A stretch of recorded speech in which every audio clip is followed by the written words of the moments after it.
Hello YouTube, welcome to Motorcycling with Carl. Hard to believe, but I've had my 2019 IRON1200 Sportster for 5 riding seasons now. This one is coming to a close.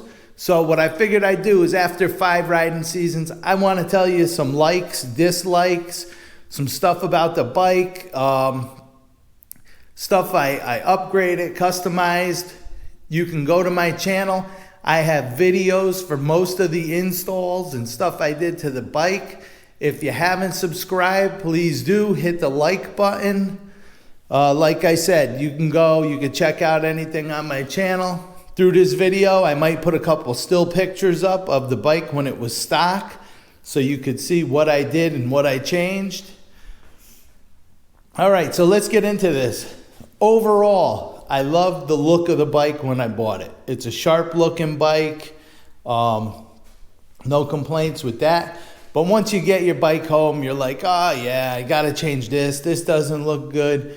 So here's some of the stuff that I did not like and I did like. All right.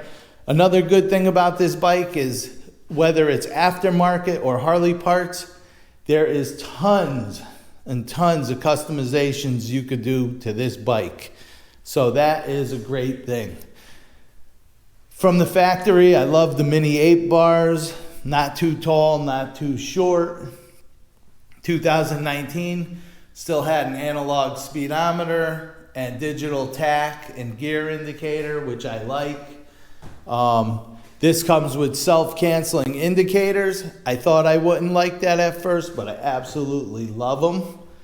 Comes with the port for your battery tender. So over the winter, or if you're not going to be riding, you just plug your battery tender in there. Beautiful. Bike's got a ton of power. So loving that. Now here's some dislikes. The gas tank, 3.3 gallons. I don't drive far, I don't go on long trips, but even if I spend the day out, sometimes I find myself filling up twice. So that's kind of a drawback. The fuel indicator light comes on, you still got a gallon of gas in there, so you don't have to rush to the gas station, but the indicator's on, you gotta watch your mileage. I wish the indicator light came on, 3/4 of a gallon or half a gallon left. I feel as though a full gallon, the low fuel light comes on a little soon, but that's just me. The stock exhaust on this bike, absolutely terrible, but I know the government pushes the noise, the emissions, all of that. So I went and I upgraded to the Vance & Hines twin slash slip-ons. They are awesome. I love them. Some people might want to put baffles in because they are a little loud, but you definitely can't have a Harley that makes no noise. Air filter. The air filter that came on this bike, it just looked like a piece of metal. Not good looking at all. So you have to upgrade. There's a ton of different air filters. I went with this Screaming Eagle and I love it. I think it looks good. Stock battery, Harley Davidson, you should be ashamed of yourself. From day one when I got this bike, it always struggled to turn over. The battery was weak. I've upgraded to an anti-gravity restart battery.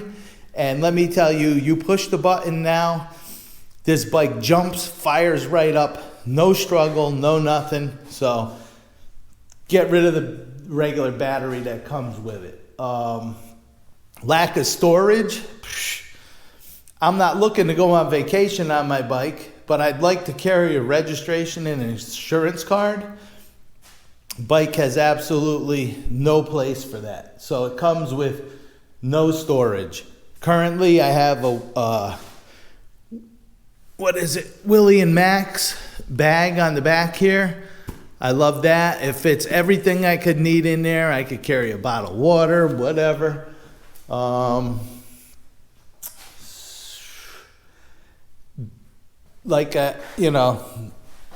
headlight and everything, it comes as a standard incandescent, the turn signals.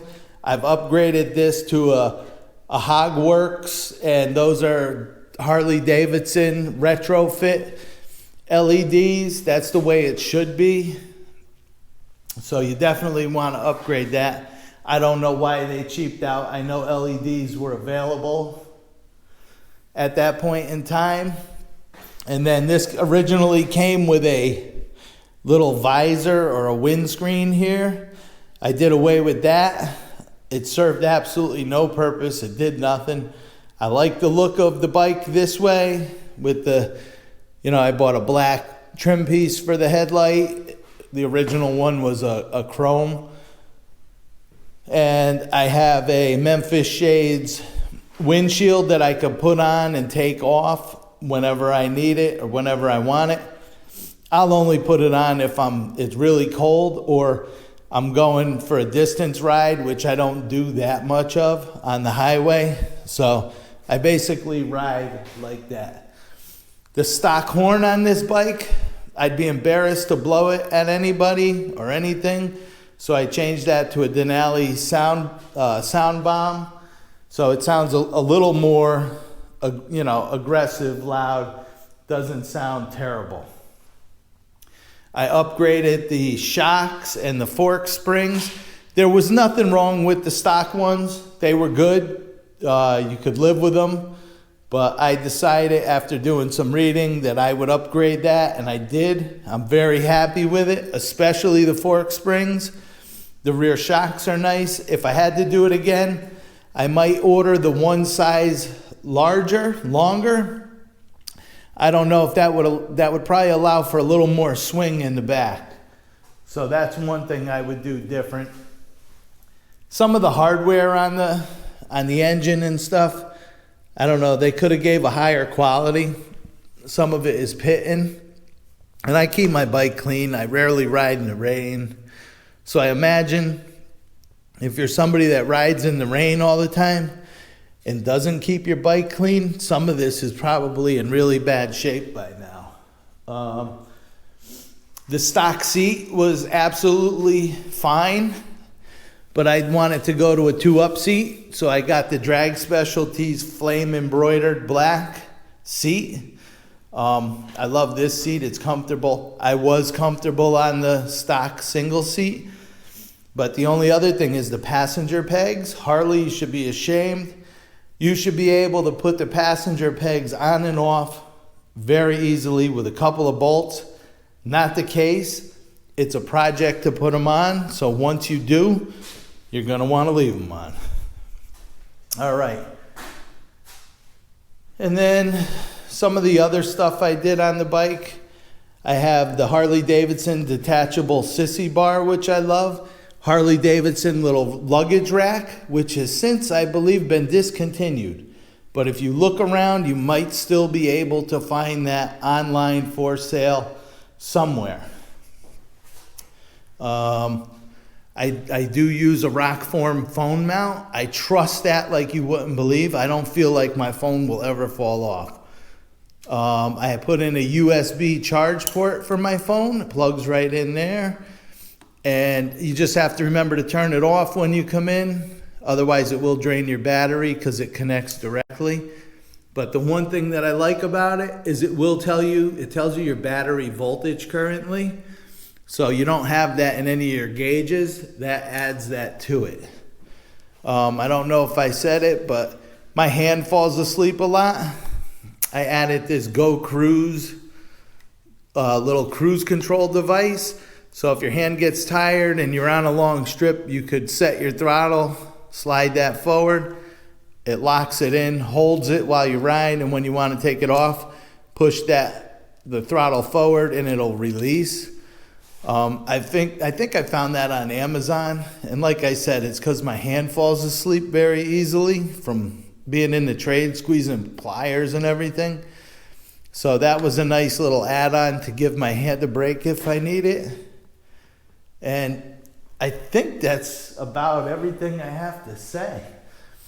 The only other thing is, I know I've seen this on a lot of forums, and I would have to agree with it, is some people say that maybe they could have made this bike with a 6-speed. Might have evened out some of the gears a little bit. This bike really loves to run over 2,500 RPM. It does not like to go under 2,500. So I think if, you know, they could have lowered first gear a little bit and spaced them out. But it is what it is. Once you ride it a little, you'll know how your bike responds and what to do. It's something that's not a deal breaker, but something they could have done differently. All right, so I hope you enjoyed this little video. Tried my best to keep it short, but I could see it's still almost going to be over 11 minutes. So, all right, until next time, this is Carl saying, laugh a lot, be nice, and stay safe.